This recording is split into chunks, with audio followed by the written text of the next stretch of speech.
ઢોસા એટલે સાંભર ચટણી. ઢોસા એટલે ભેબાલ ચોભા કેસરી. ઢોસા એટલે સંભાર ચટણી. ઢોસા એટલે ઘેર હોલ્ટી. ઢોસા ઇડલી સાંભાર ચટણી મામુ. ઢોસા એટલે લંબાકા દિલ તિતલી. ઢોસા એટલે સાંભાર ચટણી. ઢોસા ઇડલી સાંભર ચટણી જબા. દોતા એટલે તાંબાલ તાતને.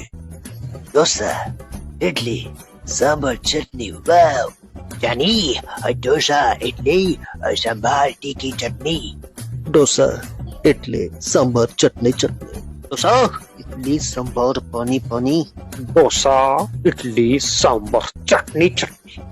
હોય ઢોસા એટલે સાંભાર 2.5 કિલો ચટણી. ઓ આ ઈ આ ઈ ઓ ઈ. આવો ઢોસા એટલે સાંભાર ચટણી. No, Rosa, no, એટલે only one way, Ravi.